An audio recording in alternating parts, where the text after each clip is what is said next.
ففروا إلى الله إني لكم منه نذير مبين. Bismillahirrahmanirrahim, Ustaz. Saya mau bertanya.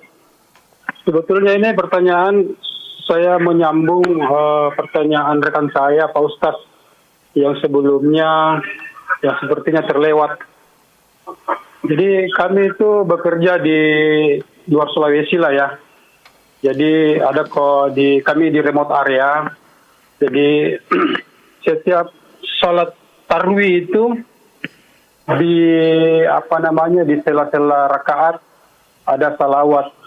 Nah, yang saya mau minta pencerahan ke Ustaz, apakah ada syariatnya yang seperti itu? Karena kadang bersalawat tuh teriak-teriak saling bersaut-sautan gitu, Ustaz. Nah, pertanyaan rekan saya sebelumnya, apakah dengan salawat itu kami sebagai makmun bagaimana? Apakah kami hukumnya mengikuti tarawih di situ gitu kan? Karena di remote area satu-satunya masjid, karena masjid perusahaan, itu kami bergabung dengan masyarakat tempat gitu. Jadi ada dua hal yang ditanyakan ya. Yang pertama terkait dengan masalah sholat tarawih bersama imam masjid yang antara rakaat-rakaat tarawihnya dijeda dengan selawat-selawat yang dibesarkan suaranya saling sahut menyahut. Iya. Jawabannya bahwa seorang itu sholat tarawih secara berjamaah itu adalah suatu hal yang diinginkan di dalam syariat, karena memang sholat tarawih disyariatkan berjamaah. Berjamaah itu, kebersamaan itu adalah hal yang dicintai dan dituntut. Iya. Karena itu melaksanakannya secara berjamaah itu lebih baik daripada sholat sendiri.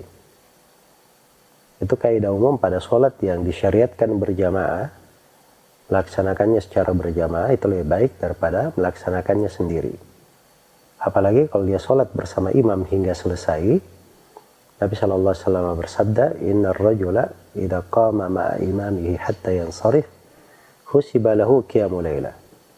Sungguhnya seorang lelaki apabila dia berdiri bersama imamnya sholat malam sampai dia selesai, akan tercatat untuknya seperti sholat satu malam suntuk. Iya.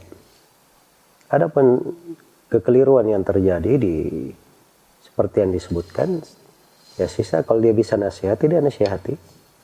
Sholat tarawih itu ada di dalam hadits Nabi, beliau melakukannya. Walaupun tidak setiap malam beliau lakukan. Di sebagian riwayat beliau lakukan 3 malam, ada sebagian riwayat 4 malam. Dilakukan oleh Nabi. Dan Nabi tidak melakukannya setiap malam ketika beliau hidup, karena khawatir diwajibkan atas umatnya. Setelah Nabi meninggal, hukum sudah tetap, syariatnya hanya sunnah, maka dihidupkan di masa Umar bin Al-Khattab radhiyallahu taala anhu. Nah, itu berjalan kepada kaum muslimin setelahnya, dihidupkan secara berjamaah, dan tidak ada nukilan dalam satu riwayat pun, tidak di masa Nabi, tidak di masa para sahabat, mereka berselawat antara rakaat-rakaat tarawih itu. Iya. Jadi ada yang berkata bahwa kenapa kita dilarang berselawat? Tidak ada yang melarang berselawat. Berselawat silahkan, tapi cari tempat yang lain. Jangan berselawat di tempat yang Nabi SAW dan para sahabatnya tidak melakukannya. Kalau mereka berkata, kami cinta selawat kepada Nabi, semuanya cinta berselawat kepada Nabi. Dan sahabat Nabi itu lebih cinta berselawat kepada Nabi, melebihi kita semua. Bersamaan dengan itu, mereka tidak ada yang melakukannya.